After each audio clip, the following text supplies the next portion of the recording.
Nobody's happier with these protests on campuses than the Iranian regime, right? And they've even come out. Right? The foreign minister, Khamenei himself, right? The Ayatollah came out on his official X page. Yeah, who knew? And praises the protesters. And they talk about the oppression that and the violent tactics of the police, right? In suppressing protests, which is crazy when you think about what the Iranian regime has done to anybody who dares protest inside Iran. Yeah, they executed a world champion wrestler over there. Yeah, they constantly, right? And they're trampling of all rights, not just women's rights, everybody's rights, right? So it's bullshit, but people,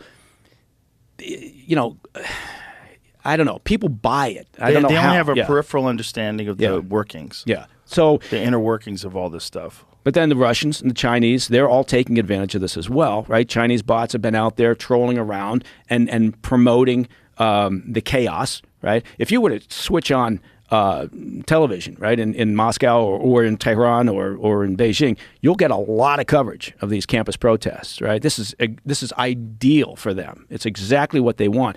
And it feeds into their larger narrative of trying to discredit democracy and say what a losing system it is, right? Capitalism. And so, but again, people are incurious. They're busy. They're trying to just do their lives, whatever. They're not taking the time to sit and think, where am I getting my information from? What's the validity of this information? And if they don't do that, then to your earlier point, we're fucked. Yeah. Because it comes down to individual responsibility. You got to focus on where your information is coming from. And, right now, you could argue, I mean, that whether it's the face swapping techniques, whether it's AI that can mimic, and whether it's for criminal purposes or whether it's for state-sponsored efforts to try to put the knife into the American system or the West, it's democratized misinformation, right? It's made it so that everybody can engage in it, not just state sponsors, but everybody, because all those apps are out there, all the abilities out there, and you've got an incurious public for the most part that doesn't take the time. And an uninformed public.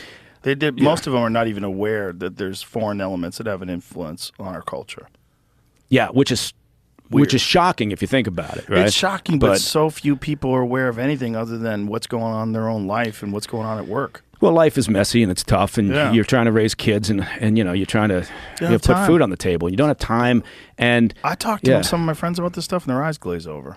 Yeah, they don't even want to know. I'm busy, bro. Yeah, but you know what it does? Look at the state of, look how dysfunctional we are right now, right? I mean, this is remarkable, at times. And again, everybody wants to think it's always the worst time, right? It's not the worst time, right? We've had worse times. Civil War, I think, was pretty bad. So we've had more dysfunction, I suppose, at times, but the technology speeds it along, right? And we just have more people, so the potential for more of a shit show is there, but. That is ultimately when people always talk about, well, how do you can't just use detection. You can't be on the defensive all the time trying to identify, okay, that's fake, right? You got to rely on people, right, to say, you know what, I'm not going to buy everything I read, right? I'm going to pay attention and I'm going to think about it a little bit, and I'm going to chill the fuck out. But it's not in human nature apparently right now. So we've got a problem, and those nations, particularly Iran, China, and Russia, are having a field day right now. Right? We are making it very easy for them. And think about it, we got the fucking election coming up in November. Yeah. So think about what that means in terms of disinformation, and it's remarkable.